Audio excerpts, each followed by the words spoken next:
पटना का भी क्लास बंद हो गया, वो एक्चुअली इन्वर्टर का मॉसफेट जल गया।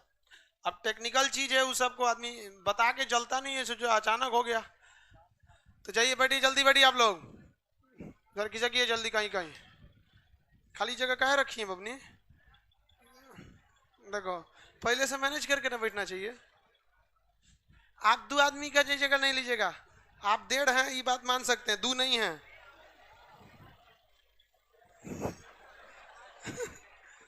मोटा का मतलब ये थोड़ी हुआ कि 2 आदमी का जगह लेंगे लोग, 1.5 से ज्यादा नहीं। इसको बैठा लो बबनी, इसको कहाँ के इधर आ जी, आप आधा है उस पर हो जाएगा, 2 कमेंट हो जाएगा, जा हो जाएगा सब। जितना मोटा लड़का या मोटा लड़की एडमिशन रोक दीजिएगा, वो सब छोटका छोटका का लेते रहिए, वो सब कहीं एडजस्ट हो जाता है। चलिए ध्यान से देखिए, हिस्ट्री में जो डेली डिस्टर्बेंस हो जा रहा है, कुछ समझाए थे आप लोगों को। हिस्ट्री का पहला हिस्सा क्या कहलाता है? प्राग इतिहास। इसमें मानो कुछ लिखा था, दूसरा वाला इसमें लिखा था, पढ़ा गया, इसके बाद ऐतिहासिक। कौन सा हो गया? ऐतिहासिक। ऐतिहासिक इसमें मानव ने लिखा भी और पढ़ा भी गया। समझ आ गया कि नहीं आ गया? किसी को दिक्कत? आप बता सकते हैं प्राग ऐतिहासिक में किसको रखा गया? हाँ, पाषाण काल। किसको रखा गया? पाषाण। अलग बात है कि पाषाण काल को पूरा पाषाण बद्ध पाषाण नव पाषाण काल इत्यादि कालों में बांटा गया। आद्य ऐतिहासिक में बता सकते हैं किसे रखा गया? हाँ, सिंधु या हड़प्पा सभ्यता। ऐतिहासिक काल कहां से शुरू होता है? वैदिक काल से। कहां से? वैदिक काल। वैदिक काल से। और कहां तक आता है? अभी तक आता है। वैदिक काल के बाद कौन सा आया था? महाजनपद। वैदिक काल में कितने वेदों की रचना हुई थी? 4। इसके बाद का काल कौन सा? महाजनपद। कौन सा था? महाजनपद। महाजनपद का काल कहा जाता है उसको, महाजनपद। सब जो जनपद महाजनपद थे, वो टोटल कितने महाजनपद? 16 छोटे छोटे क्या थे? सब महाजनपद थे। इसमें सबसे महत्वपूर्ण महाजनपद कौन? हाँ, मगध। कौन महाजनपद? मगध। मगध महाजनपद पर शासन करने वाले वंशों की संख्या कितनी है? 7। कितने राजवंशों ने शासन किया? 7 राजवंशों ने शासन किया था। कल हल्का बहुत हम आप लोग को समझाए थे। हाँ,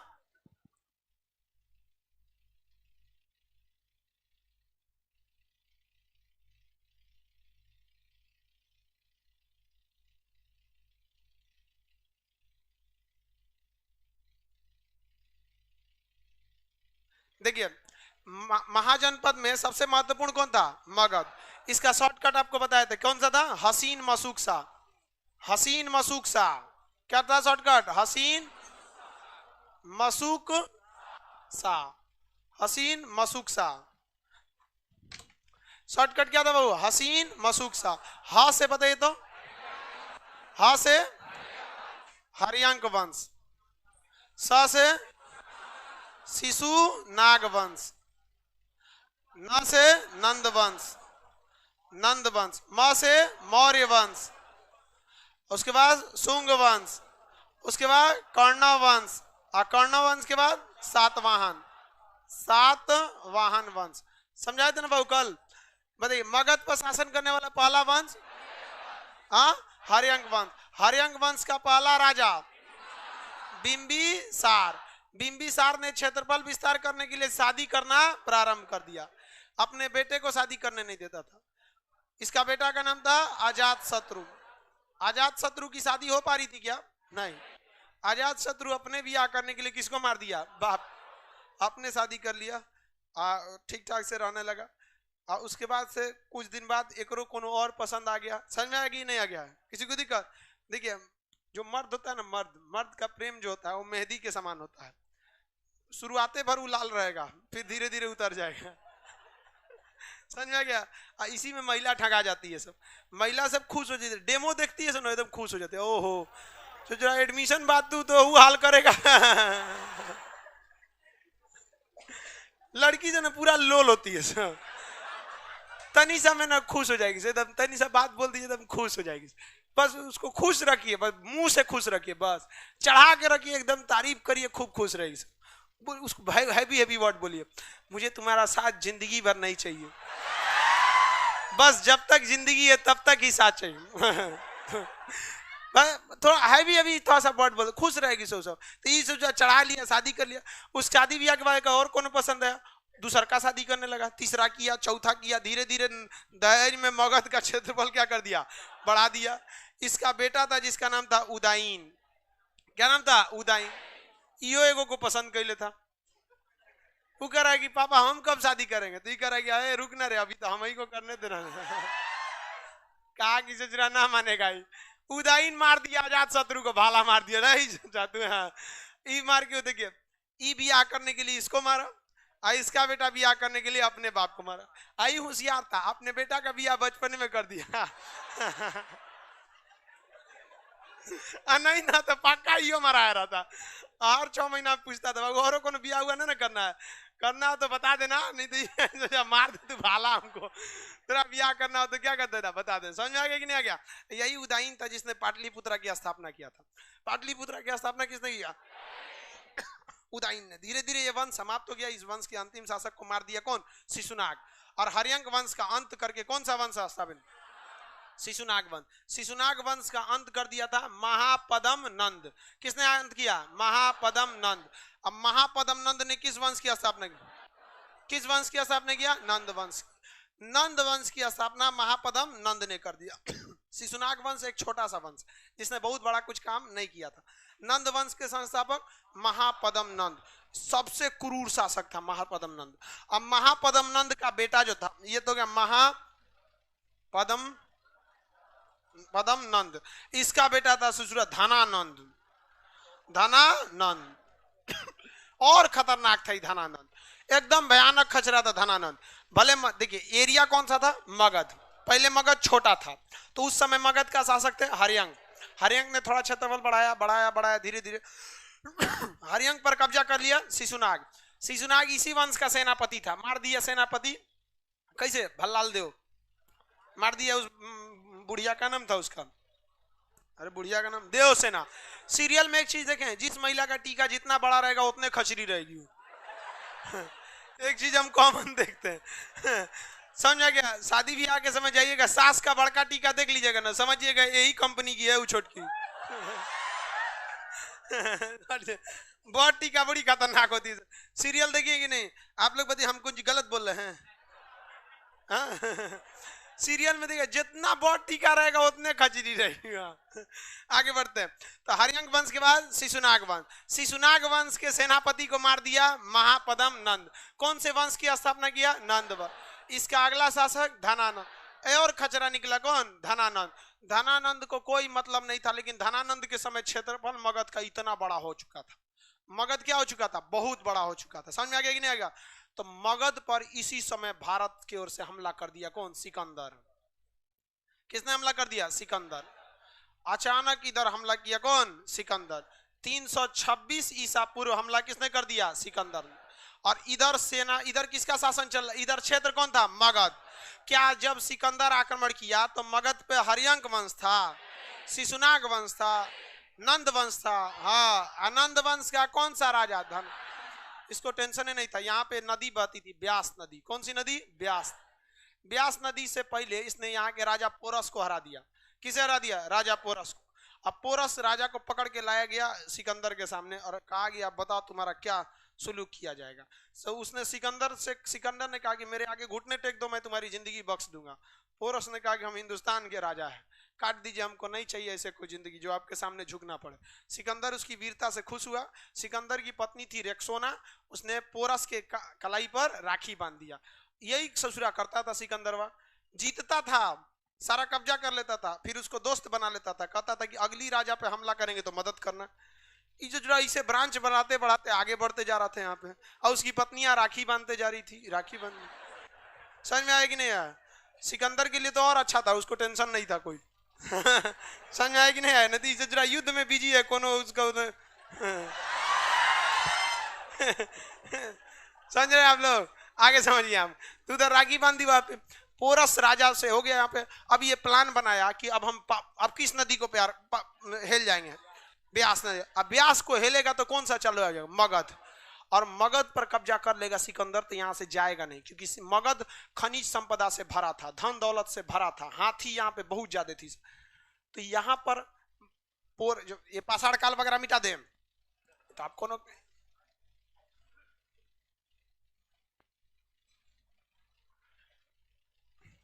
यहां पर एक जगह था जिसका नाम था, पाकिस्तान में एक जगह था तक्षशिला। क्या नाम था? तक्षशिला। तक्षशिला यूनिवर्सिटी का एक टीचर था जिसका नाम था चाणक्य। क्या नाम था? चाणक्य। चाणक्य हर बातों को ध्यान से देख रहा था कि आखिर यहाँ हो क्या रहा है। चाणक्य के समय चाणक्य ने कहा कि तो बहुत गड़बड़ हो रहा है, क्योंकि सिकंदर अगर भारत में घुस जाएगा तो बहुत भारी दिक्कत हो जाएगा, सिकंदर को वहां से हटाना जरूरी है। तो ये कहा कि अब सिकंदर हटेगा कैसे यहाँ से, ये तो आया है पूरा युद्ध करने के मैटर में, अब पोरस भी इसका हेल्प कर रहा है, अब ब्यास नदी को पार कर गया तो यहाँ सिकंदर में कोई रोकने वाला नहीं है। तो कहा कि इधर जो 16 गो महाजनपद है उसमें से 8-10 गो बचा है, बाकी पे तो मगध ने कब्जा कर लिया। यानी जनपदों में, महाजनपद में सबसे शक्तिशाली कौन हो गया था? मगध। तो चाणक्य आया वहां से, कहां?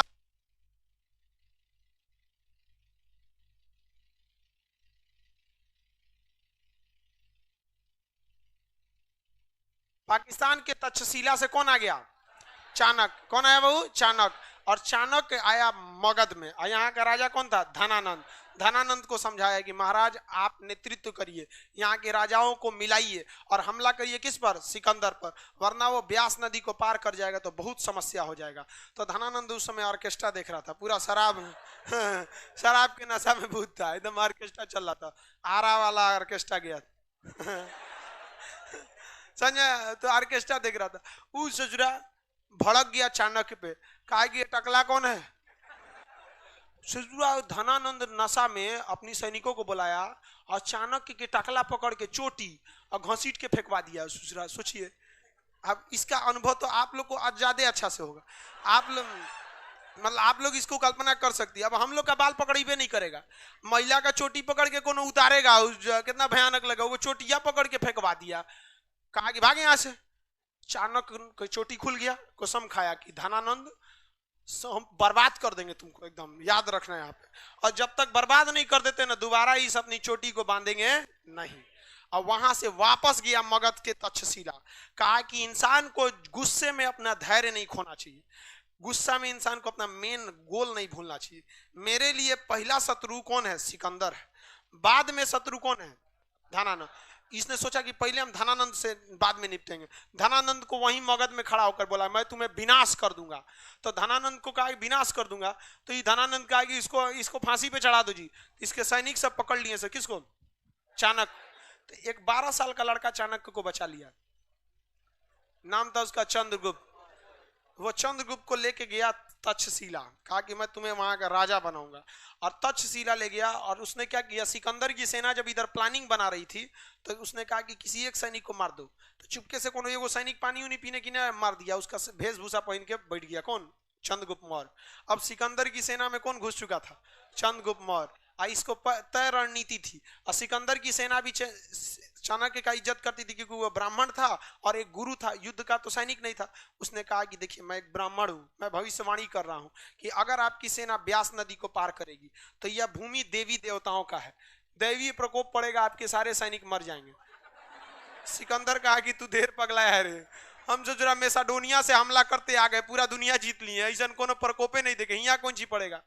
जबकि उसकी सेना में घुस चुका था कौन? सिकंदर। उसने चंद्रगुप्त मौर्य। चंद्रगुप्त मौर्य सिकंदर की फौज की खाना में उल्टा सीधा जहर मिलाना चालू कर दिया, पूरा का पूरा क्या मिला? जहर। सैनिक खाए सब, 2 बटालियन ने मर गया। कहा कि देख लीजिए, और उस समय पोस्टमार्टम थोड़े था कि पता चले जहर खा के मरा। ससुरा सिकंदर की सेना में अफवाह फैल गया, सही बात है, सब ब्यास नदी को पार कर जाएंगे लोग ना, तो उधर देवी देवताओं का जगह, इन्हें ना जाएंगे। अगले दिन उसने जहर मिला दिया जिससे लोग अंधे हो जाए। खाना खाया तो एगो बटालियन फौजी अंधा हो गया, कहा कि लड़िए। अगले दिन खजुआट फैला दिया, चेचक फैला दिया, महामारी फैल गई। सिकंदर की सेना में अफवाह फैल गया। दुनिया की सबसे बड़ी फौज अपनी राजा के आगे कह दिया कि हम ब्यास नदी को पार नहीं करेंगे, उधर देवीय प्रकोप है। वहां कोई देवी प्रकोप नहीं था, वो चाणक्य की कूटनीति का नतीजा था जो चंद्रगुप्त मौर्य को घुसा दिया। और यहां से लौट गया कौन? सिकंदर। सिकंदर जब लौटा तो 323 ईसा पूर्व, आपको बताया था ये चीज उल्टा चलेगा, 323 ईसा पूर्व बेबीलोन में, कहां पर? बेबीलोन में। बेबीलोन में सिकंदर की क्या हो गई? मृत्यु हो गई। लेकिन सिकंदर का सेनापति जिसका नाम था सेल्यूकस निकेटर, क्या नाम था? सेल्यूकस निकेटर, उसको एकदम कंफर्म पता था ये कोई ना कोई आदमी जहर मिला रहा है। तो वो इस बात पर विश्वास नहीं करता था। लेकिन राजा जब सिकंदर कह रहा है कि लौटो, तो सेनापति क्या करेगा? लौट नहीं करेगा। अब वहां जाके सिकंदर की क्या हो गई? बेबीलोन में मृत्यु हो गई। सिकंदर का घोड़ा का नाम था बुके फराल, उसके घोड़ा पे लगाम नहीं थी। सिकंदर एक मात्र ऐसा था जिसके घोड़ा पर लगाम नहीं थी। उसका घोड़ा इतना वफादार था, वो एक बार बोल देता दाहिने बाएं, वो उसी हिसाब से मुड़ जाता था। ये अपने यहाँ के एक्का वाला घोड़ा नहीं, हम लोग के यहाँ घोड़वा ससुरा खचरा होता है। यहाँ देखिएगा ना, पट्टी लगाना पड़ता है ताकि सीधे देखे, ना तो इन्हें उन्हें खोल देंगे, कोनो घोड़ी देखा तो उन्हें उतर जाएगा उतर जाएगा, उन्हें कोनो दूसरे मोहल्ला में चल जाएगा। अब उससे दिक्कत हो जाएगा। तो बहुत उसका घोड़ा बहुत शरीफ था, वहां मर गया, घोड़ा भी मर गया, सिकंदर भी मर गया। वह सिकंदर मरा। अब सिकंदर की पूरी सेना किसके नेतृत्व में आ गई? Seleucus Nicator. किसके नेतृत्व में आ गई? Seleucus Nicator. सेल्यूकस निकेटर अब क्या बन गया? राजा बन गया। कहा कि ससुरा अब हम ना छोड़ेंगे, अब हम हमला करबे करेंगे, मगध हम जीतेंगे, देखते हैं कौन देवी प्रकोप है। लेकिन उसको उधर ही रोकिए। इधर चाणक्य अपनी प्रतिज्ञा भूला नहीं था। उसने कहा कि चंद हम सिकंदर को हरा दिए, तू कौन है डेक्ची का मसाला है। इसने मगध के छोटे मोटे राजाओं को धनानंद के विरोध में किया और धनानंद पे क्या करा दिया? हमला करा दिया। और यहाँ किसको मार दिया? धनानंद को। और खुद राजा किसे बनाया? चंद्रगुप्त मौर्य को।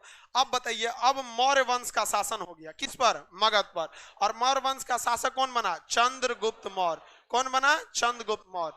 और उसका सलाहकार कौन बना? सलाहकार चाणक्य। और मगध अब अपने सुखी संपन्न जीवन को जी रहा था। तभी मगध पर एक ग्रहण मंडरा गया। उधर से हमला करने कौन आ गया? Seleucus Nicator. सेल्यूकस निकेटर भली भांति जान चुका था कोई देवी प्रकोप नहीं है, हमको हमला करना ही पड़ेगा। कहां पर? मगध पर। इस समय मगध का शासक कौन था? चंद्रगुप्त मौर्य। और प्रधानमंत्री सलाहकार चाणक्य था। चाणक्य ने कहा कि टेंशन मत लो, पहले पता करो उसकी सेना में सबसे बड़ा पावर किसके पास है। तो कहा हाथियों की फौज सेल्यूकस निकेटर ज्यादा ले आ रहा है, उसकी सेना में क्या है? हाथी। इसने कहा कि पीछे हट जाओ, तब तक छुप छुप के लड़ो जब तक बरसात नहीं आ जाता। बरसात में ऊ किचाइन हुआ कि हाथी बिछला के गिर गई। सब हाथी गिरती है तो सोचा उठियो नहीं ना पाती है जल्दी। बड़ा आदमी या बड़ा महिला गिरेगी तो उठेगी जल्दी। अमित शाह गिर जाएगा तो उठेगा जल्दी। वहां पे उसकी हाथी वगैरह फंस गई। यहाँ पे युद्ध विपरीत परिणाम होने लगा। यहाँ पे चंद्रगुप्त मौर्य अपने बहादुर था और उसका सलाहकार चाणक्य एक से एक गुणी पर पुरुष था। वहां पे पूरी तरह घेर लिया। सेल्यूकस निकेटर को अपनी मौत सामने दिखने लगी। 400-500 सैनिक बचे थे। अब ऐसे दिख रहा था, उससे ज्यादा तो बैच में लड़का रहता है। ये सैनिक बचे थे। अब क्या करेगा? सेल्यूकस निकेटर अब मरने के कगार पे था। तो वो कहा क्या अब क्या करेंगे? मर जाएंगे तब तो। तू अपनी बेटी को लाया था, कार्नेलिया को।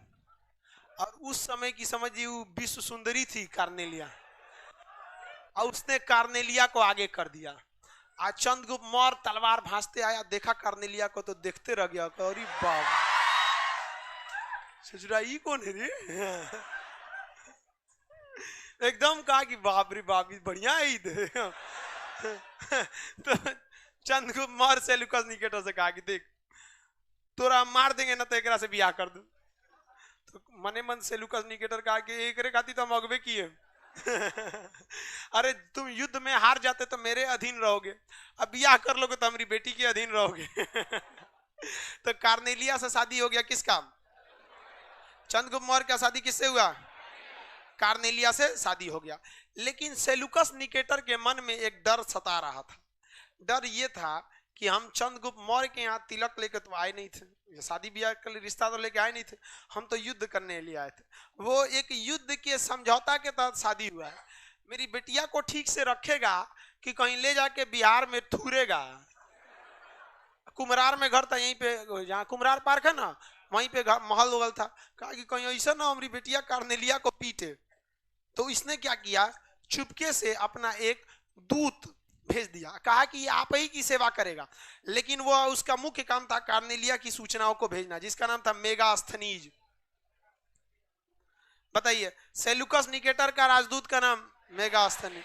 इसने कहा कि भाई आपकी बेटी बहुत अच्छे से सुखी संपन्न है, हेन तेन ज्यादा टेंशन उनसन नहीं लेने की जरूरत है, अच्छा से इसको रख रहा है, यो ठीक ठाक से है। यहाँ पे मेगास्थनी ने एक पुस्तक लिखी इंडिका।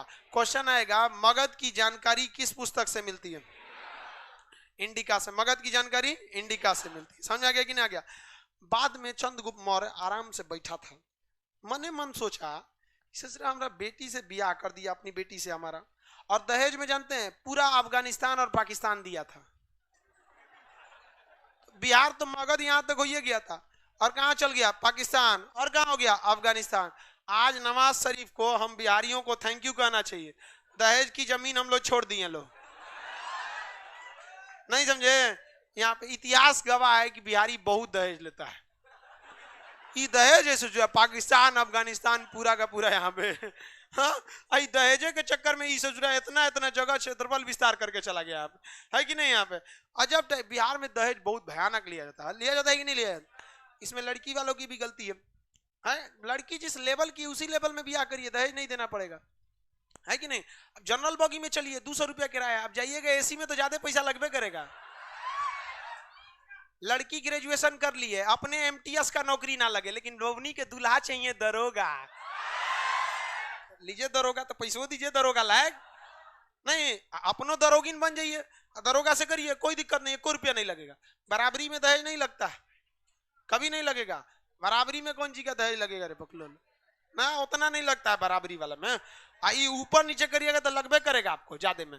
लड़की की कोनो चीज का अते पते नहीं है यहाँ पे, ऐसा नहीं ना होता है। एगो लड़की को देखने गए थे लोग, तो रिश्तेदार में, तो हम लोग हुए थे, तो पूछा गया लड़की की माँ से, पूछे कि लड़की कहाँ तक पढ़ी है? इंटर तक। तो करी गए ना, ओ से ज्यादा मैट्रिक ले। हम कहें ससुरी जो ना कि यहाँ ब्याह होगा ना वगैरह रोवा देगी। से देर पड़ी थी। तो दहेज में इसने क्या ले लिया? पूरा पाकिस्तान, पूरा अफगानिस्तान क्या ले लिया? दहेज में ले लिया। फिर ये सोचा चंद्रगुप्त मौर्य कि दहेज एकदम दबा के दिया है, बेटी में कोई कमी नहीं है। पहले की लड़की सब में सच में कोई कमी नहीं रहती, आजकल की बहुत दा हो गई है। सही बताते हैं, आजकल की लड़की सब ना आदमी कैसे झेल रहा है, वहां सब में कोई वो नहीं है। हम लोग के समय लड़की को कढ़ाई, बिनाई, सिलाई, खाना बनाना, हर चीज। आजकल की लड़की सब ससुरी लोल कौन चीज जानती है? ब्यूटिशियन का कोर्स, ब्यूटिशियन का कोर्स ससुरी को 400 का ले लेगी, लिपस्टिक का ठोड़ रंगते रहेगी, ब्यूटिशियन ब्यूटिशियन। हम लोग के समय में हर कला जानती थी सब, सिलाई, बिनाई, कढ़ाई, पेंटिंग, A to Z जानती रहती थी सब। और कुछ आजकल जो नहीं देखते, और शोरूम में जाएंगे से तो और ठोड़ रंग थूथूर निकाल के थूथूर, और सेल्फी लेगी सब। चलिए, है कि नहीं? ध्यान से देखिए, अब आगे समझिए। लड़की सबको कौन समझाए? जो समझाएगा वही गलत हो जाएगा, नहीं समझाएगा। वो गाना नहीं सुने, होंठ रसीले थे वो गाना एक्चुअली किसको देख कर बना है? सुअर को देख, होंठ रसीले तेरे होंठ।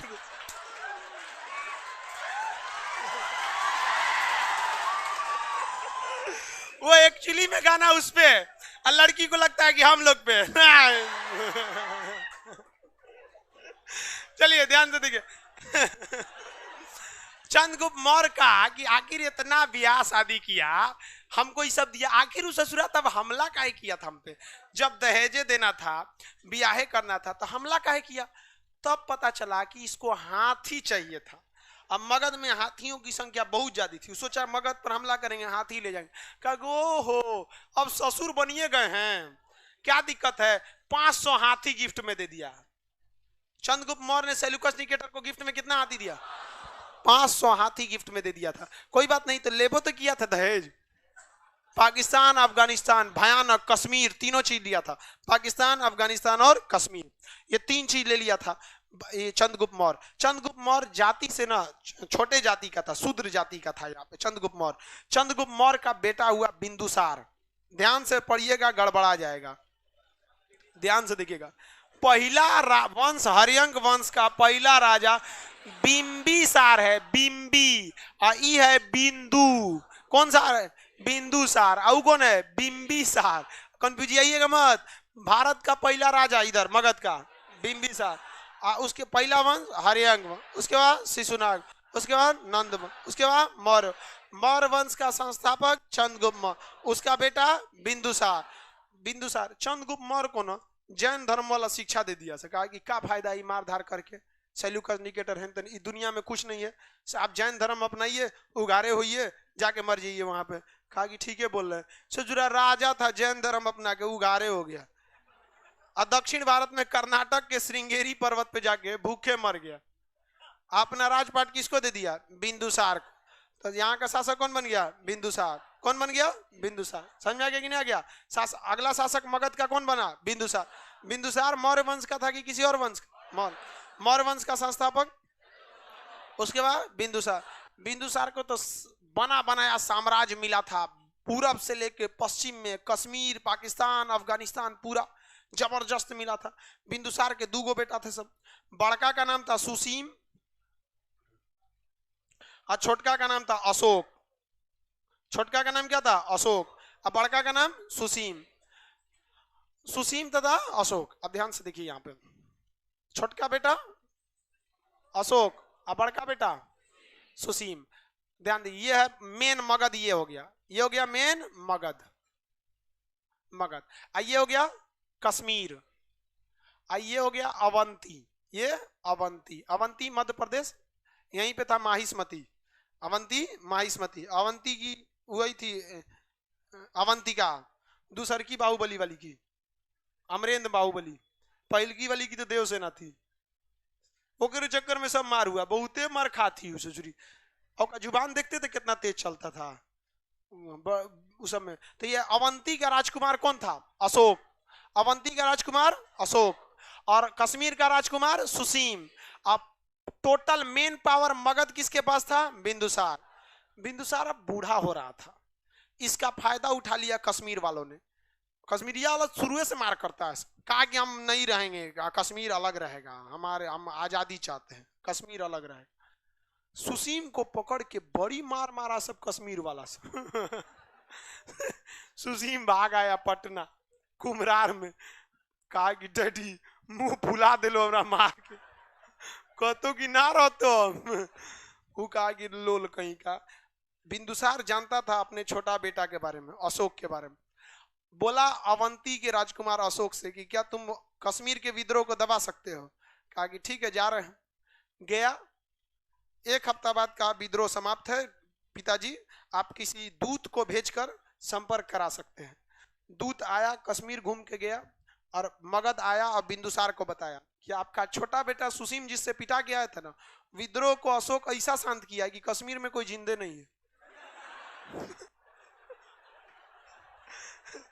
सबको काट दिया कश्मीर में, और वहां स्थापना किया श्रीनगर की। कहा कि कोई भी बिहारी आएगा ना तो उसके नाम के पहले श्री लगा के भेजना। श्रीनगर की स्थापना किसने किया था? अशोक ने, श्रीनगर की। कहा कि कोई तामझाम नहीं होना चाहिए, समझ आ गया ना? यहाँ जो हम बोल दिए हैं वही होगा, तुमको रहना है तो रहो, नहीं तो मर जाओ, जीना है तो हमारे साथ, नहीं तो नहीं जी सकते हो। बिंदुसार को लग गया कि यही राजा के योग्य है, लेकिन अपने यह घोषणा करता कि मगध का अगला राजा अशोक होगा, इससे पहले ही ससुरा मर गया। कौन? बिंदुसार। तो नियम के अनुसार बड़ा बेटा राजा बनेगा, तो मगध का बड़ा, इसका बड़ा बेटा कौन था? सुसीम। तो सुसीम का हम राजा बनेंगे, क्या बोलेंगे? हम राजा बनेंगे। अशोक के मन में खटक गया, ससुरा राजा लायक है नहीं, बड़े बड़ भाई है तो क्या हुआ। बाद में पता चला कि ससुरा बहुत बड़का खचरा था ये। कौन? बिंदुसार। इसका ना 99 गो नजायज औलाद थे सब, जहां तहां, भिगना पहाड़ी पे, गांधी मैदान, बोरी रोड, चिड़ियाघर, इको पार्क, जहां जहां जाता था नजायज औलाद बहुत ज्यादा थे।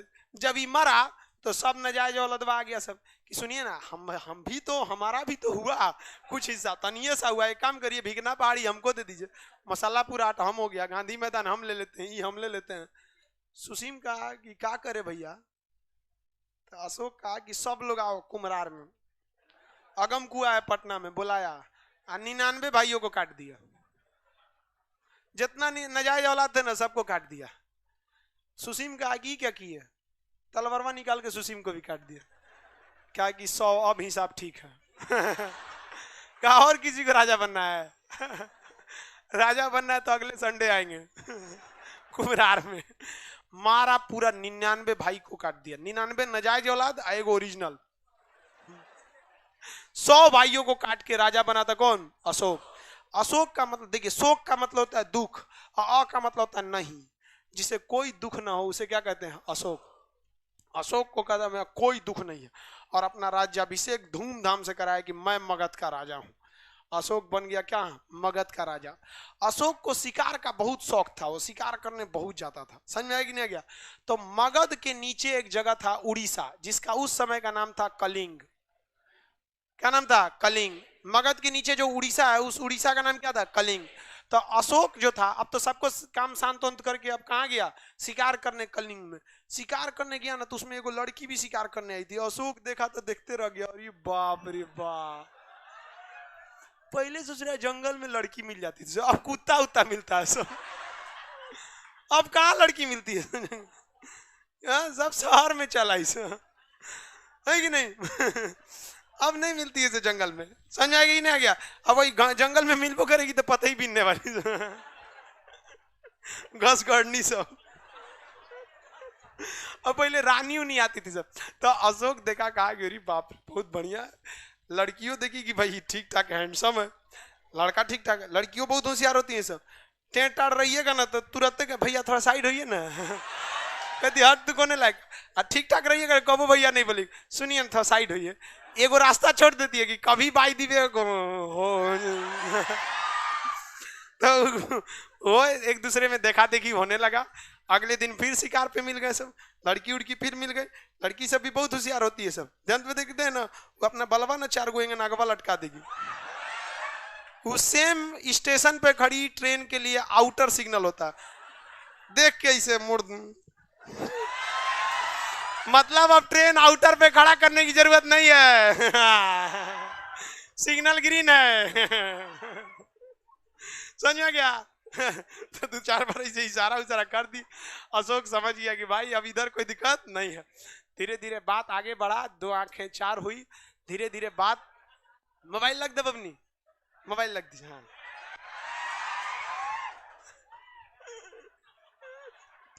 लड़कियां अपने को होशियार समझती है। बैगवा में मोबाइल रखो।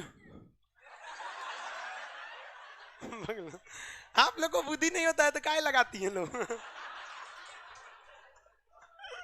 देखिए ध्यान से, अशोक के इस समय बात हो गया। अब बात आ गई शादी ब्याह की। कही की शादी करेंगे पहले शादी, तो अशोक कहा कि शादी कर लो हमसे। तो कही कि ठीक है। अच्छा एक बात बता, बात बात में तो ये पूछबे नहीं किए कि तुम्हारा घर कहाँ है, हमने तुमको दिल ये दे दिया ये भी न पूछा कौन हो तुम। अब भाई बात हुआ तो अशोक कहा कि हम मगध के राजा हैं। तो लड़कियां कहीं क्या, ससुरा तू बिहारी है रे। तो अशोक कहा क्या दिक्कत है, का भाग। का रे, तो कहीं कि हम बिहारी से बिया ना करूं। कहीं कि तो हम पसंद नहीं है। कहा कि देख हम सब पसंद है, लेकिन कलिंग के हम रहने वाले। कलिंग का नियम है कि कलिंग की लड़की कभी भी कलिंग के बाहर नहीं ब्याही जाएगी। कहा कि कौन नियम बनाया, कलिंग के लोग। तो कलिंग के राजा के पास आया, कहा कि हम देखिए मगध के राजा हैं, हम पूरे हिंदुस्तान के, अफगानिस्तान से शुरू होता है म्यांमार तक मेरा क्षेत्र है, आप भी हमारे अधीन आते हैं, हम गोड़ हाथ जोड़ते हैं, हमारा बियाह कर दीजिए एकरा से। समझ में आ गया ना। तो कहा कि देखिए आप राजा हैं तो क्या हुआ, नियम कानून से ऊपर नहीं है, कलिंग की लड़की कलिंग से बाहर ब्याही नहीं जाएगी। अशोक भड़क गया, कहा कि जब सीधी उंगली से घी नहीं निकलता है ना, मटका फोड़ देना चाहिए। उंगली ते टाड़ मत करिए, मटके फोड़ दीजिए। सेना लाया 2.5 लाख और कलिंग पर हमला करा दिया, मार काट कूट के रद्द कर दिया कलिंग में। लेकिन अशोक को कलिंग के बारे में पता ही नहीं था। कलिंग लड़की के दरवाजे पे चौखट पे पहुंचा, वहां भी सेना थी, काट कूट के आगे बढ़ा, लास्ट में काटा खचा, काटा सर जब गिरा ना तो अशोक का दिमागे सनक गया। उसी लड़किया का सर था जिसे अशोक ने काट दिया। क्योंकि कलिंग का दूसरा नियम था कि कलिंग पर यदि हमला होगा तो लड़का लड़की बच्चा बूढ़ा जवान सब लड़ेगा। वो लड़कियों लड़ने आई थी, मर गई बेचारी। अशोक पगला गया, मेरे तेरे लिए रे जग छोड़ा तू मुझको छोड़ चली। अशोक एकदम पागल हो गया, उसको हथियार छोड़ दिया, खाना पीना सब पूरा तरह से चेंज हो गया, किसी का एकदम पागल टाइप का हो गया। देखिए 20 साल में एक माँ अपने बच्चे को जेंटल बनाती है और एक लड़की 20 मिनट में उसको मेंटल बना देती है। अशोक पूरा पागल हो गया, कहा कि हम ना मन लगता, हम साम्राज्य उमरा छोड़ देंगे। आप खुदा किसी को किसी पर फिदा ना करे, फिदा करे तो कयामत तक उसे जुदा ना करे। ये माना कि कोई मरता नहीं जुदाई में, ये माना कि कोई मरता नहीं जुदाई में, लेकिन जी भी कहां पाता है तन्हाई में।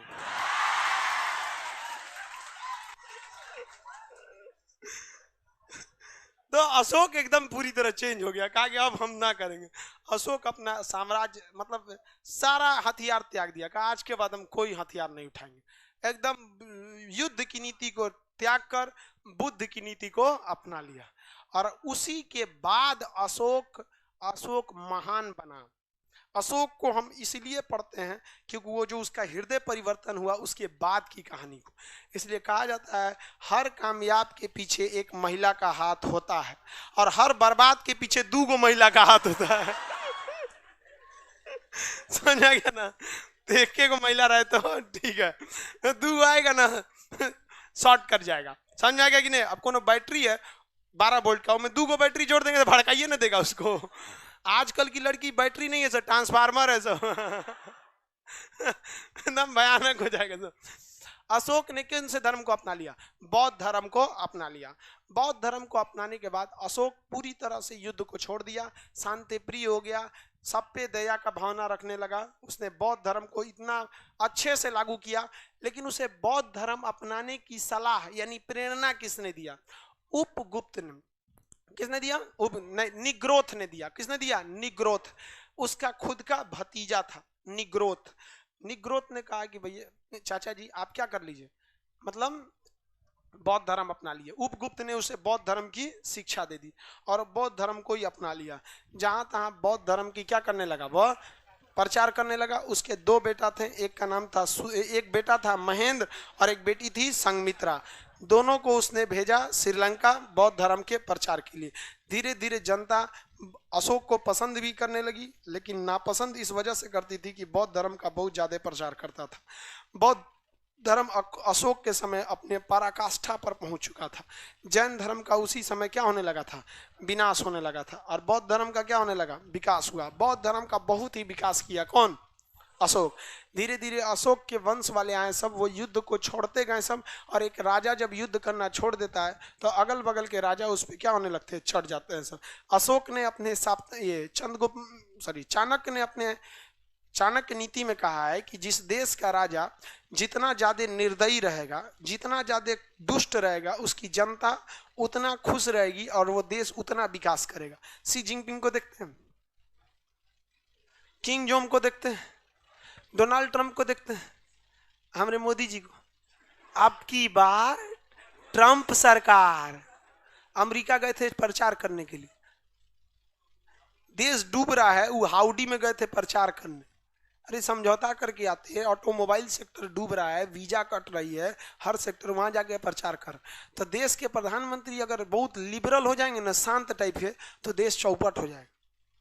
वहां पे राजा को एकदम दुष्ट होना चाहिए, अशोक के टाइप का।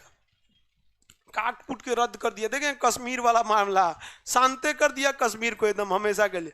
कलिंग वाला में पूरा तरह से बर्बाद हो गया कलिंग का नाम बाद में उत्कल हुआ, उत्कल के बाद उड़ीसा, अभी क्या हो गया? ओडिशा हो गया।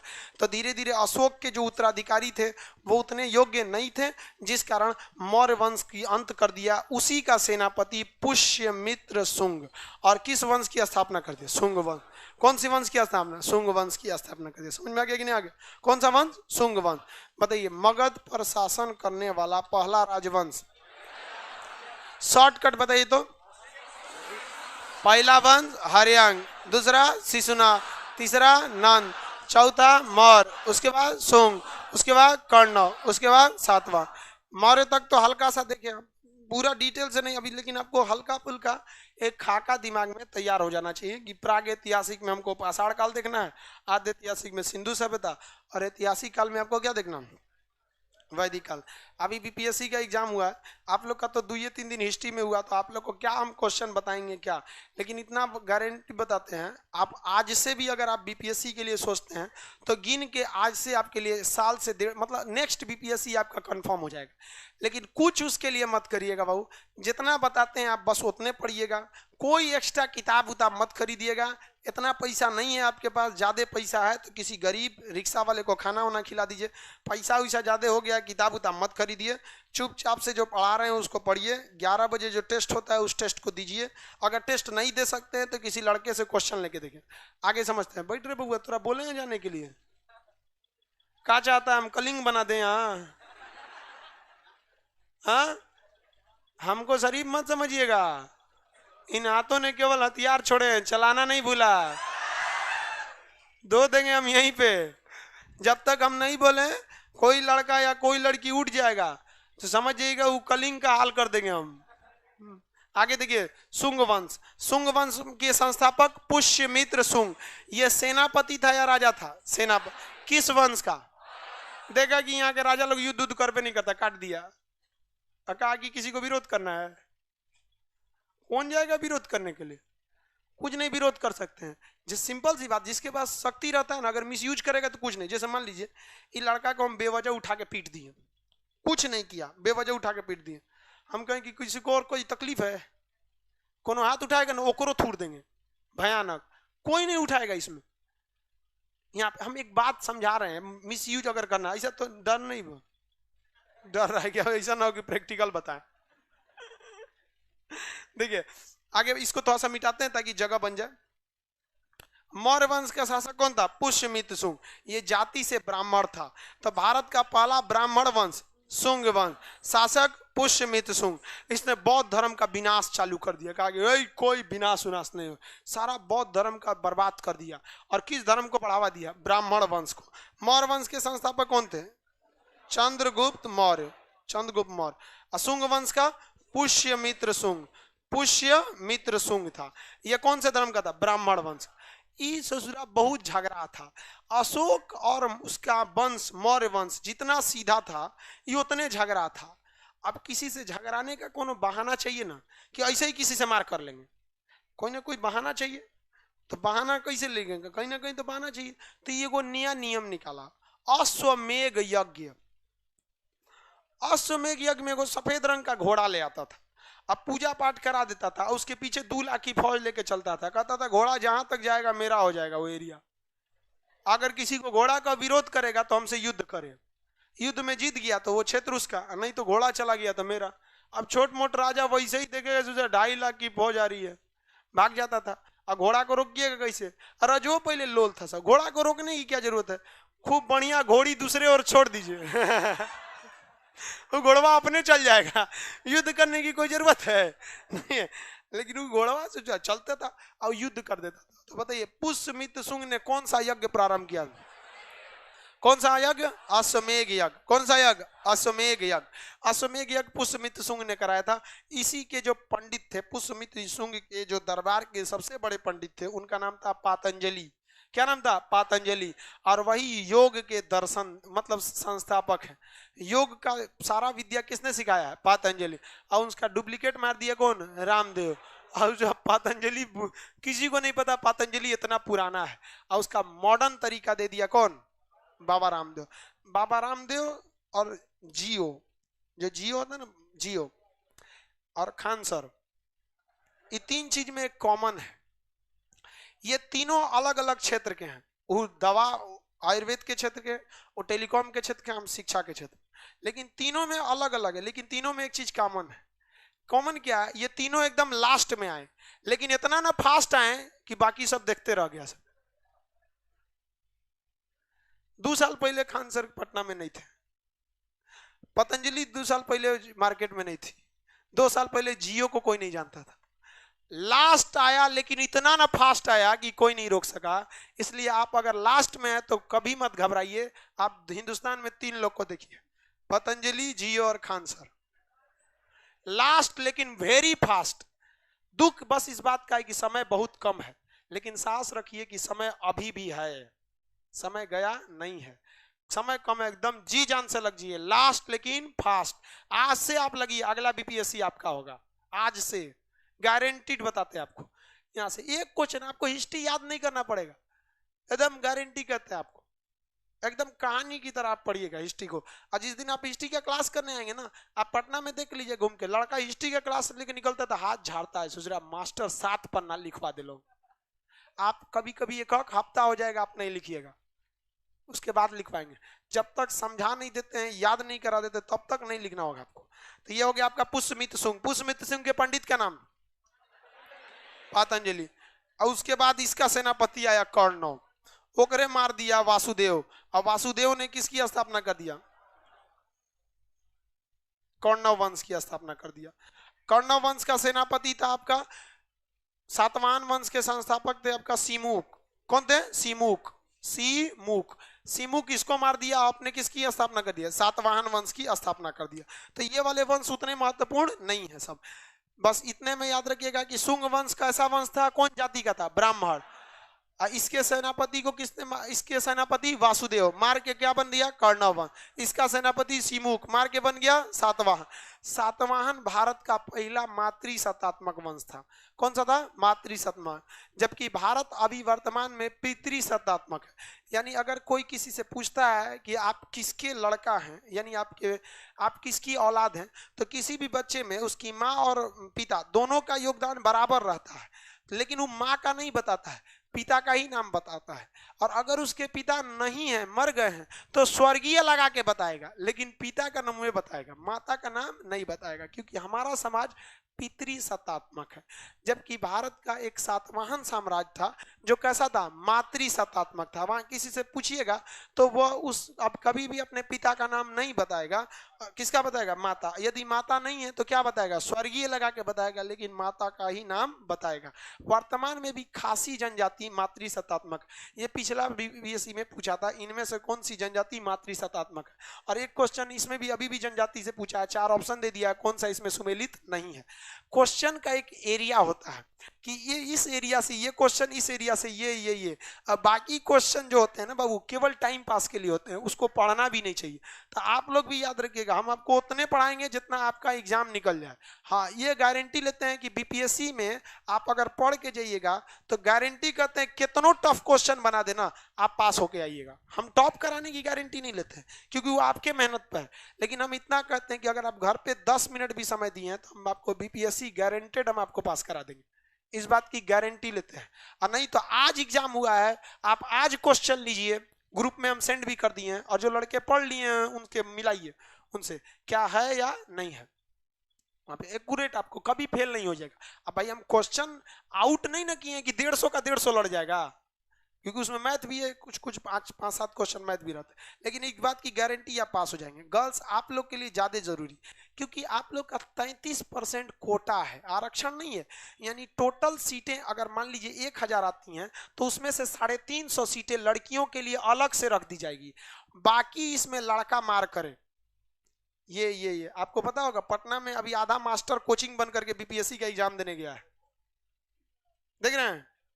वहां पे वो सब काम कर रहा है, वहां पे मास्टर कोचिंग बन करके गया। ये उन लोगों में लड़कों की फाइट होगी और लड़कियों के लिए सेफ जोन है। सपोज अगर हम भी बीपीएससी का फॉर्म भरे होते और हम भी जाते आज एग्जाम देने, तो हमारा टक्कर इन लड़कियों से होता है कि आप लोग से। सोच सकते थे कितना टफ हो जाता आपका कंपटीशन। और लड़की लोग सोचिए, आप लोग में केवल लड़की रहेगी, है कि नहीं? अब मान लीजिए किसी दौड़ में खाली भैंस दौड़ाया जाए तो उसे जो दौड़ होगा। आप बताइए सबसे कम महिला शिक्षितता कहां पर है? बिहार में। आप गुस्सिया मत करिए आप लोग, हम थोड़े बोल रहे हैं कि महिला शिक्षितता ज्यादा है। बिहार का सैंक्शन बोलता है कि पूरे हिंदुस्तान में सबसे कम पढ़ी लिखी महिलाएं कहां की है? बिहार की। और उनके लिए कोटा है, तो अपने में मारा, तो अंधों में काना राजा, नहीं समझे? तो आप लोग भरिए। और हम आपको गारंटी बताते हैं। जानते हैं बीपीएससी क्यों नहीं होता है? इसमें हम आपको हाथ बढ़ा, 90% विद्यार्थियों को बीपीएससी का सिलेबस नहीं पता है, 90%। और हम यहाँ माइक के सामने लाइव में बोल रहे हैं बाबू कि एसएससी सीजीएल से 5 गुना ज्यादा आसान है बीपीएससी। ऐसे नहीं बोल देंगे लाइव पे हर चीज रिकॉर्ड होता है, नहीं तो कोनो कहेगा कैसे, दिखा दीजिए ना आप। हम गारंटी करते हैं बस। लेकिन हाँ, लड़का सब में क्या होता है, दिमाग लगाएगा, वो देखेगा वो मास्टर का इतना मोटका नोट्स, अखान सर का इतना, अजब हाल है भाई। दवा ज्यादा नहीं पिया जाता है, देर पिएंगे तो रिएक्शन कर जाएगा। आजकल मास्टर स्पेशलिस्ट हो गया है, खखोर के पढ़ाता है। अशोक के तलवार की लंबाई 7 फीट 3 इंच 14 mm। लड़का कहेगा वाह वाह मास्टर कितना जानकार है, वाह सजरा जानकार है। यहाँ आप मेरा जानकारी देखने आए कि अपना रिजल्ट लेने आए हैं? अरे हमको कम में जानकारी रहे, आपका रिजल्ट हो जाए ये ज्यादा है कि हम खूब जानकारी लेके आपको डुबा दें। आपको रिजल्ट से मतलब है, आम खाइए पेड़ मत गिनिए। लेकिन लड़का सब क्या करता है, 4 साल रिजल्ट। किसी लड़का से पूछिएगा कितना साल से पटना में हो, कहेगा 4 साल। हट जाइए वहां। जो आपको ज्यादा सलाह दिया खास करके लड़की में, उस सबसे एकदम दूर रहिए, एकदम भयानक, वो डुबाएगा सब, आपका करियर एकदम डुबा देगा सब। अपने क्या कर रहा है 4 साल से, तू सलाह दे रहा है हमको? किसी की सलाह नहीं मानेगा। आप बस इतना मेहरबानी अपने आप पे करिएगा कि जो पढ़ाए हैं उसको रिजल्ट लीजिएगा, उसको रिवाइज करिएगा। और आपको हम अभी से बता देते हैं, आप कब पास होइएगा ये कभी मत सोचिए। ये सोचिए कि हम फेल नहीं होंगे। फेल होने का पहला लक्षण अभी से याद रखिएगा। इसमें से कितने ऐसे लड़के हैं जो किसी चीज को कल पर टाल देते हैं, बाद में करेंगे? ईमानदारी से, ये फर्स्ट लक्षण है फेल होने का। आप इस चीज को सुधारिए, और नहीं तो आप हमसे एगो स्टैम्प पेपर पे लिखवा लीजिए कि आपका रिजल्ट नहीं होगा। गारंटी देते हैं नहीं होगा। आप अगर आप इस आदत को नहीं सुधारते हैं तो, अगर किसी चीज आज हिस्ट्री पढ़ाए हैं, आप मोबाइल चलाइए। हम कहते हैं आप 8 घंटा मोबाइल चलाइए, 8 घंटा। लेकिन हाँ, उस 8 घंटा के बाद वो मोबाइल स्विच ऑफ हो जाना चाहिए। पढ़ाई कंप्लीट होने के बाद आप किताब क्या खुला छोड़ देते हैं? तो मोबाइल यूज करने के बाद मोबाइल खुला क्यों छोड़ते हैं? बंद कर दीजिए। लोग उस वक्त भी जिंदा थे जब टेलीफोन नहीं था। मर नहीं जाइएगा। घर में कोई इमरजेंसी हो जाएगा तो प्रधानमंत्री नहीं है जो यहां से दूर कर दीजिएगा, रूम पार्टनर का नंबर दे दीजिए, ओकरा फोन करके ओकर करियर खराब करिए, डिस्टर्ब करिए। हमारा नहीं है। वास्तविकता बताते, दुनिया में कोई आपके काम नहीं आएगा। अपने आप को इतना मेहनत कर दिए, क्योंकि देखिए इंसान दुनिया का वक्त देख के कदर करता है, समझ में आया ना? एक अपने आप को इतना काबिल बना दीजिए। बोलते जाते हैं ठुकरा दिया जिन्होंने मुझे मेरा वक्त देखकर, एक दिन खुद को ऐसा काबिल बनाऊंगा कि उन्हें मिलना पड़ेगा मुझसे वक्त लेकर। कोई काम नहीं आएगा बाबू। आपकी माँ बाप जिन्होंने आपको जन्म दिया ना, अगर आपके 2 भाई हैं, एक को नौकरी हो जाएगी एक को नौकरी नहीं होगी ना, तो जो माँ ने आपको जन्म दिया वो माँ 2 भेदभाव कर देगी। आज भी हम घर में जाते हैं तो हम सबसे बड़े हैं भाई लोग में, बाकी सब छोटा है सब। हमारा इज्जत उस तरह से होता है जैसे रायसीना के महल में राष्ट्रपति का होता है। अजब हाल है भाई, हमारा नहीं होता है। पोस्ट मतलब जो आदमी घर द्वार के लिए बहुत कुछ कर दिया, आदमी मोहल्ला के लिए कर दिया। अभी भी छुट्टी में जाते हैं तो पक्का अगल बगल मोहल्ला में जो गरीब लोग रहते हैं, जिनका बेटी उटी का शादी या रुक जाता नहीं होता है पैसा की वजह से, तो किसी को चौकी पलंग नहीं दिया जाता है उसमें कि भाई आप कर दीजिएगा, ये सब हमारी ओर से रहेगा। ये सब करते रहना चाहिए इंसान, क्योंकि जिए हैं तो दूसरों के लिए भी जीना सीखिए आप इसको। लेकिन आप अगर अपने काम में नहीं, कभी नहीं हो सकता। हमारा फोन आ जाए कभी इस समय आप नहीं उठाते हैं, इस समय रेयर कभी किसी का इमरजेंसी, क्योंकि हमको तो इतने लोगों को कंट्रोल करना है।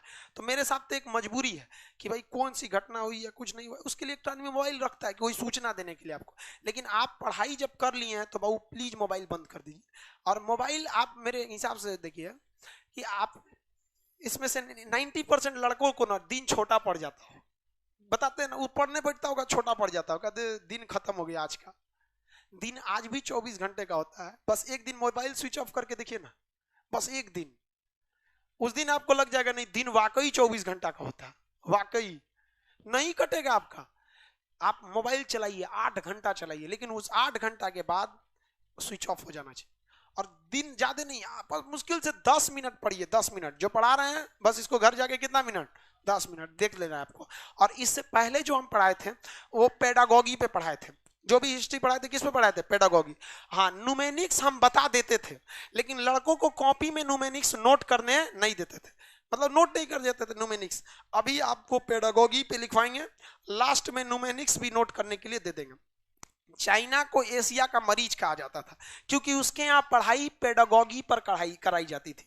उसने कहा कि ऐसे हमारा विकास नहीं हो सकता, उसने पढ़ाई के मॉडल को न्यूमेनिक्स में बदल दिया। न्यूमेनिक्स ये तरीका होता है कि आप पढ़ाई को कैसे नहीं भूलिएगा, अब पेडागोगी ये तरीका होता है पढ़ाई को कैसे पढ़िएगा। तो भाड़ में जाए ससुरा कैसे पढ़ेंगे, हमारा बस नहीं भूलना चाहिए, समझ में गया? तो हम आपको दोनों बता देंगे, यहां से पेडागोगी और न्यूमेनिक्स, आपको टेंशन नहीं। समझ में आ गया? आप लोग आते वक्त आप पुराने वाली सीढ़ी से आया कीजिए, समझ में आ गया? लाइव वाले लोग अगला क्लास कल करेंगे।